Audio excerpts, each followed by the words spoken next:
today we're going to visit the Grand Floridian Resort here at Disney World.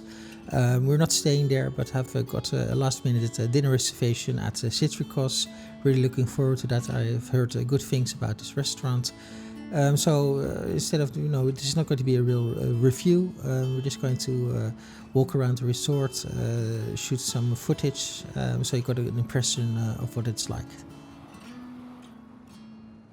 We did stay here a couple of years ago, just after the pandemic ended and the US has opened again for travelers from abroad. We stayed here a couple of nights.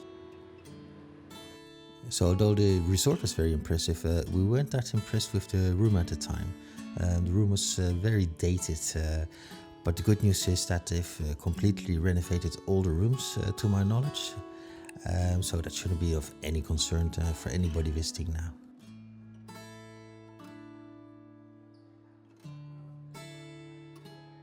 On the ground floor you will find the reception bell services, the little gift and sundry shop, the Curiosor clothier shop, and also the Grand Floridian cafe. The Gasparilla grill can also be accessed through the ground level.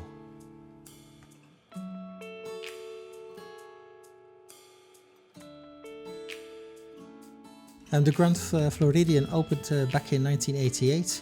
Its design is what they call Victorian inspired, and the outside of the buildings are just very impressive, as are the grounds. There are multiple buildings which house the rooms, and some of the buildings house the DVC villas.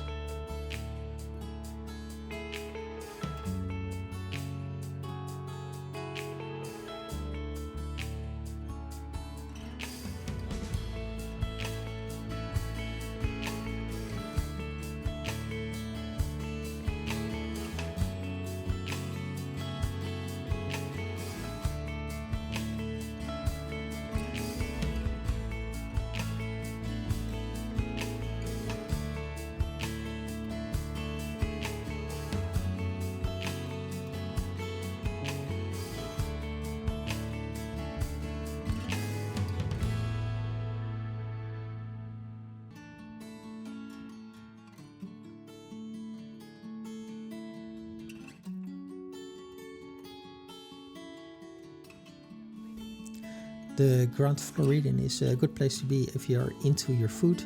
There's about 7 restaurants on site, ranging from quick service restaurants all the way up to Victoria & Albert's, which is a very exclusive table service restaurant. One of the most exclusive restaurants on all of Disney properties here in Florida. In between, you've got Narcosis, which is a seafood restaurant. You've got the Grand Floridian Cafe, which is sort of modern American comfort food. You've got Citricos, which is, a citrus fruit inspired restaurant. And just recently, a month ago, 1900 Park Fair reopened, and that is a buffet-styled character dining experience, which is also open for breakfast. So there's a lot of variation, but do make sure you get your reservations in very early. And these restaurants are very popular.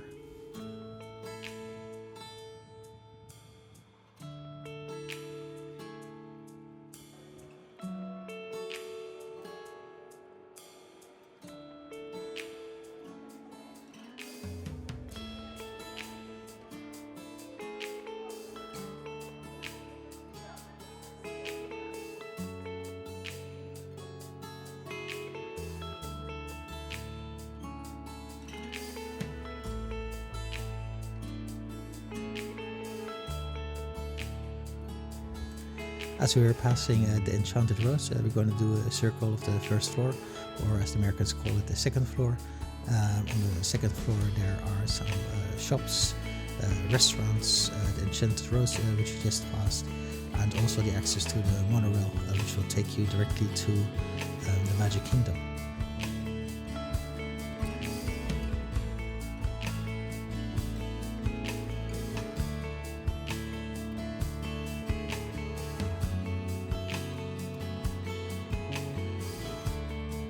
So the Grand Floridian is very well connected, and with connected I mean 2 transport options. It's located on the monorail loop, so from here you can go directly to the Magic Kingdom by the monorail. From there you can go to the Contemporary Resort, the Polynesian Resort, and then you're back here at the Grand Floridian. Also you can take a boat to the Magic Kingdom and back, of course, and then of course just the normal options by car, bus, or Uber or Lyft or something like that.